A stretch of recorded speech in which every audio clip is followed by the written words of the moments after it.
Indian philosophy को समझो, इसकी पावर तो आप सोच भी नहीं सकते कहां तक है और क्या है। मैं इसको इस पॉइंट से नहीं देखता कि इंडियन अच्छा है या वेस्टर्न अच्छा है। मेरा पॉइंट ये है कि हर एक चीज़ चाहे कहीं का भी हो, अगर उसमें लॉजिक है, कुछ ऐसा है जो आपके माइंड को थोड़ा और इवॉल्व करे, तो that is good to study. भाई साहब, लॉजिक की एक लिमिटेशन है। ये जो लॉजिक आया है ना, ये आया है वेस्ट से। Logic is in the realm of thinking. Without thinking there is no logic. काफी पॉइंट पे सुपरफिशियल चीजें भी तो है, चाहे वो रिलीजन से रिलेटेड हो या कॉन्सेप्ट ऑफ गॉड हो। वो कहाँ नहीं है? वो वेस्ट में नहीं है क्या? वेस्ट में है, बट पॉइंट इज कि जो जिस लेवल पे उसको मैं सबकी भावनाओं को कदर करता हूँ। मैं ये नहीं बोलो ना, खुल के बोलो, क्या दिक्कत है? कि जब हम किसी कॉन्सेप्ट ऑफ गॉड को लेकर के बहुत ज़्यादा वो होते हैं और उससे सिर्फ वो एक बिलीव नहीं रहता, उसकी वजह से ग्राउंड लेवल पे वायलेंस होते हैं, बहुत सारी चीज़। मैं पोर्शन की बात कर रहा हूँ, जो ज़्यादा पोर्शन है हमारे सोसाइटी में और आजकल भी खासकर। तो एक कॉन्सेप्ट नहीं है, एक गॉड के कॉन्सेप्ट से 1000 गॉड हमने बना दिए, जबकि ये भी मानते हैं कि गॉड से फेक है, फिर भी 1000 अवतार बना दिए, 1000 रिलीजन बना दिए, 1000 चीज़ें बना दिए। तो मेरा पॉइंट है कि एक पॉइंट जिसको हम उस पर हम क्वेश्चन ही नहीं करते, हम बस एक नहीं, हमने इंसान जैसा इमेज बना दिया, हम उसका बस बिना किसी बस हम पूछते रहते हैं। माय पॉइंट, मैं एक ऐसे लेवल पे हूँ जहाँ पे मैं गॉड को नहीं मानता और मानता भी हूँ। मैं किसी एक कंक्लूजन पे नहीं पहुँचा हूँ कि गॉड है या नहीं है, बट ये मान लेना कि गॉड है और उसके लिए हर वो चीज़ बिल्कुल ब्लाइंडली एक भीड़ की तरफ फॉलो करते रहना, तो आई डोंट लाइक दैट। तो ये चीज़ मैंने जो सीखी है, थोड़ा पहले से भी था, लेकिन स्टडिंग फिलॉसफी में ज़्यादा सीखी है, क्योंकि philosophy is the only place where you can question. आप टेम्पल के सामने, मस्जिद के सामने जाके गॉड को क्वेश्चन करोगे, प्रोबेबली नेक्स्ट डे आप जिंदा भी ना रहो। इतनी टेंशन ना लो, आप जिंदा रहोगे। यहाँ पे कैमरे में आपकी शक्ल पूरी दिख रही है, टेंशन क्यों ले रहे हो? आप क्वेश्चन कर रहे हो, इसमें गलत क्या है? वो मैं बोल रहा हूँ कि अब मैं एक बात बोलूं, आपने बोल दिया, अपना आर्ग्यूमेंट दे दिया। इस दुनिया में कौन लोग हैं जो प्रॉब्लम क्रिएटर हैं? वो जो करोड़ों भगवानों को मानते हैं, क्या वो आपस में लड़ते हैं? या वो जो कहते हैं कि एक ही भगवान है दुनिया में, जो भी उसको नाम देते हैं और कहते हैं वो ही सच है, बाकी सब झूठ है?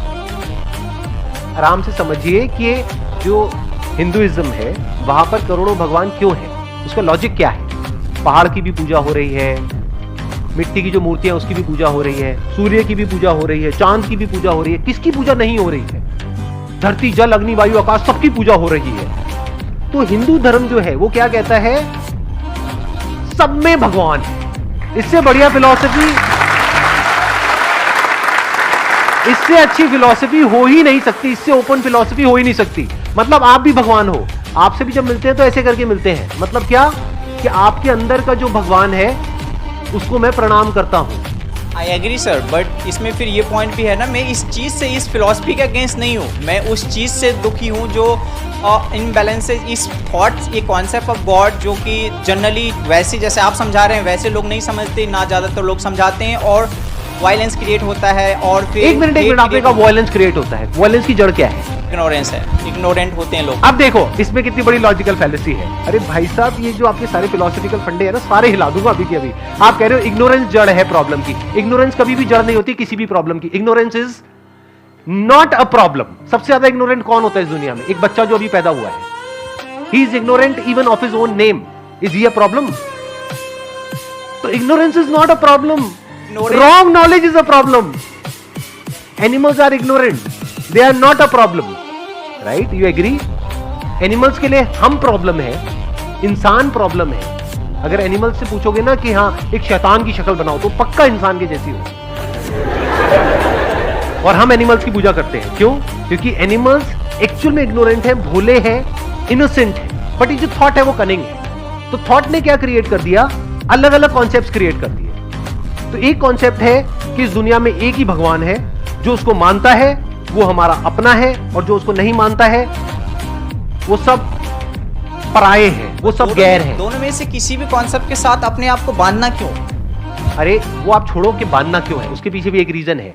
क्योंकि एक इंसान को सिक्योरिटी चाहिए, उसको साइकोलॉजिकल सिक्योरिटी बोलते हैं। कॉन्सेप्ट के साथ ये करना क्यों है, ये कभी क्वेश्चन नहीं पूछा जाता है फिलॉसफी में। क्यों नहीं पूछा जाता है? वहां पे ये पूछा जाता है कि क्या है। साइंस इज ऑल अबाउट क्या, नॉट अबाउट क्यों। कभी ये नहीं पूछते कि लॉ ऑफ ग्रेविटी क्यों है, लॉ ऑफ ग्रेविटी क्या है। तो अब ये देखो कि इस दुनिया में क्या है, ये नहीं कि क्यों है। ध्यान से समझना, आप लोगों को ये नहीं बोल सकते कि तुम भगवान की पूजा क्यों करते हो। अरे करते हैं, वो छोड़ो, अपने अपने भगवान की सब पूजा करते हैं। बट अब ये देखो कि रियल प्रॉब्लम कौन है। एक लॉजिक है कि ये मेरा भगवान है और यही सच है और यही सबसे ऊपर है, एक ही भगवान है और कोई दूसरा भगवान ही नहीं है, और जो इसको नहीं मानता है वो सब हमसे अलग है, और जो इसको मानता है वो सब हमारे अपने हैं, बाकी सब पराए हैं। ये एक थॉट प्रोसेस है।